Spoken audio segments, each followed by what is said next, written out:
Prades. On va monter au-dessus de Prades vers un village qui s'appelle Noued. Et ensuite on part pour une randonnée à un lac à 2000 qui s'appelle le Gorg Estelat, sous le massif de Madres. D'accord. Et vu qu'on monte à 2000, quelles sont les conditions qu'on risque d'avoir? Je vois le Canigou là, l'enneigement a l'air d'être uniquement à partir de, on va dire, 2005 à peu près. La neige était tombée, là elle n'est pas retombée, donc l'enneigement est pauvre. Donc on devrait avoir les cimes de Madres qui sont enneigées. Par contre, nous on devra avoir un chemin assez clair Ok. pour aller jusqu'au lac. D'accord. Et toi, tu y as déjà été là-bas? Oui, j'y ai déjà été 2-3 fois, mais vraiment en plein hiver avec beaucoup de poudreuse et de la neige. Donc en fait c'est la première fois que je vais le découvrir non enneigé.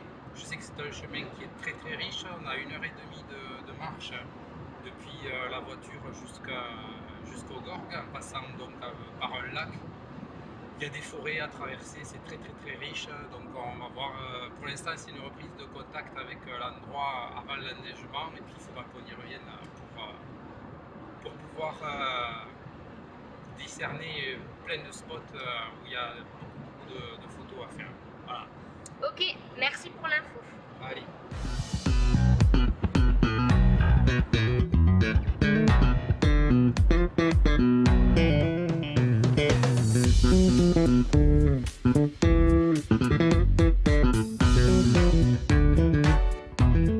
Voilà, donc ça fait 5-10 minutes que nous avons quitté la voiture.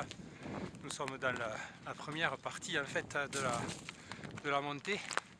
Cette première partie se fait au sein d'une forêt de hêtres principalement, magnifique, avec leur bois argenté, avec pas mal d'érosion aussi, des grosses roches énormes qui sont là. C'est de toutes les manières une très très très très belle randonnée.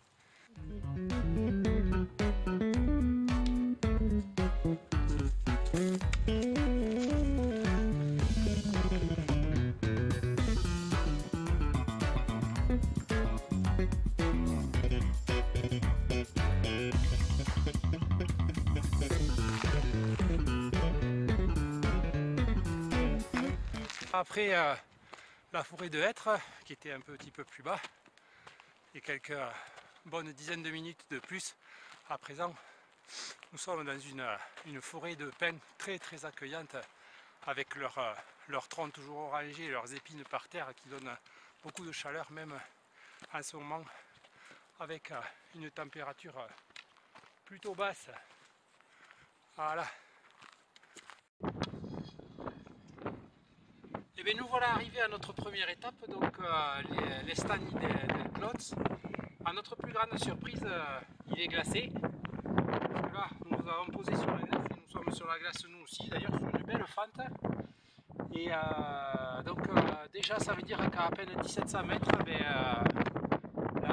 l'eau se prend, donc ça veut dire que le Gorg Estelat là-haut doit être complètement gelé à 2000. On va voir ça un petit peu plus tard. Regardez, appréciez. Glacé, juste là-bas une partie qui est encore courante. Allez, c'est parti pour la suite. On vous fait juste la petite pause pour le panorama. Donc en bas on retrouve les Stani del Kortz qui est gelé là où on s'est arrêté. On a les Pyrénées qui arrivent avec donc le dôme qui domine l'étang. Ici, là-bas, le fameux Canigou, donc le faux 3000 qui est à même pas 2008, c'est 2782 je crois. Et, mais bon, pour tous les Catalans, c'est l'emblème, c'est un 3000, c'est lui qui fait toute l'ombre sur la plaine le soir. Et ensuite, donc, en bas du Canigou, on trouve le Conflent, là-bas, qui part. Et au fond, là-bas, la chaîne des Albères qui plonge dans la mer, mais peut-être qu'à cause de la dynamique de la caméra, vous voyez que du blanc. Mais elle est là-bas, tout au fond. Donc c'est bien ça, le pays catalan, les Pyrénées-Orientales, la mer, la montagne, juste l'un à côté de l'autre.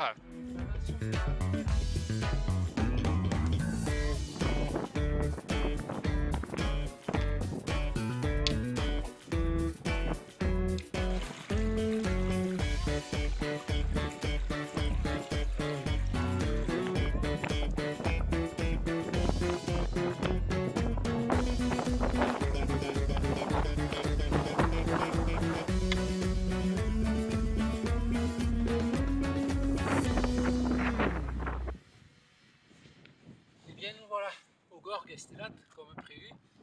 Donc comme son compère en bas il est gelé, mais avec une couche bien plus épaisse que ce qu'on avait en bas.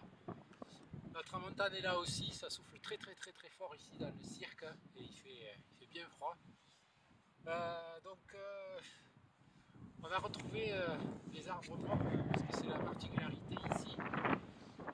Par contre, il y avait un arbre mort qui était un peu plus sur le centre du lac là-bas qui a été apparemment emporté. Donc une composition qui a disparu parce que ça faisait un arbre tout seul par rapport au cirque. Alors je vais vous montrer un petit peu à quoi ressemble le cirque. C'est très dur. Voilà. Donc là vous allez avoir un peu plus de mal à m'entendre parce que la tramontane souffle en plein fer. Voilà. On a toute une forêt. Aujourd'hui on s'était fixé de monter jusqu'au Gorgue, voir un petit peu comment c'était sans la neige. Ça a besoin de plus d'enneigement pour arriver à donner des compositions un peu plus sympathiques avec la traversée de la rivière là-bas. Et voilà, donc il y a cet arbre tout seul ici qui peut donner des compositions bien sympathiques sur le couchant avec des nuages qui déborderaient. Bon, aujourd'hui il fait un peu trop beau, il y a juste quelques lenticulaires qui traînent. C'est pas suffisant. C'est pour ça qu'on va essayer de trouver une composition plus bas en redescendant sur les Stagni del Corse et voir un petit peu si on trouve quelque chose en bas à faire pour ce soir.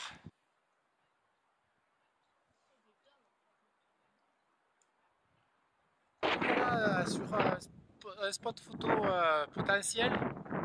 Donc en fait on a choisi de prendre en avant-plan ces rochers ici. On est sur le lac au milieu de la glace qui donc avec leur forme légèrement courbée comme ça vont pouvoir nous amener doucement vers le versant qui est encore là-bas et vers tous ces gros lenticulaires. Alors il y a beaucoup de vent, j'espère que vous m'entendez hein. Voilà, c'est très difficile. Je vais vous montrer les lenticulaires. Voilà. Donc l'idée c'est de pouvoir avoir ce patch de lumière qui reste en espérant que le soleil ne soit pas caché. Et avec la réflexion de la lumière sur la glace, ça devrait nous équilibrer un peu la dynamique et avoir une photo bien équilibrée. Même si la forêt est un peu noire là-bas. Mais ce que je vais faire au niveau des paramètres, là je suis parti sur... donc je vais shooter en bracketing. Donc sur 3 expositions, une en plus un stop, 0 et moins un stop. Comme ça après je ferai de la fusion d'exposition avec Drakkart Post Pro, notre palette pour Photoshop avec donc travail à partir des masques de luminosité.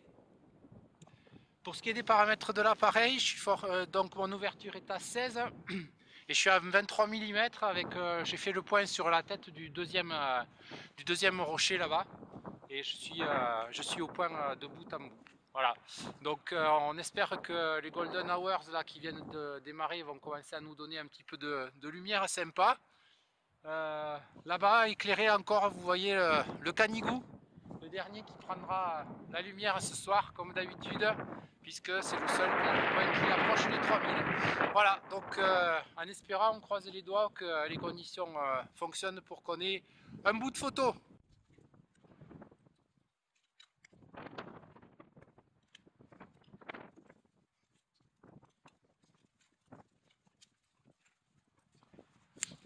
L'insert, ça je vous le conseille, c'est génial. Et puis aussi un gros couteau pour les ours. Voilà, maintenant c'est le tour de la grosse lame de tête, parce qu'on va se faire doucement enfermer par la nuit. On va rentrer, 50 minutes de marche dans la forêt, de retour.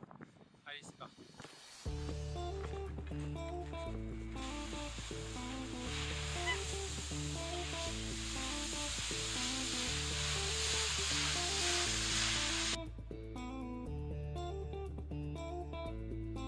18 h dans la montagne, bon petit repérage.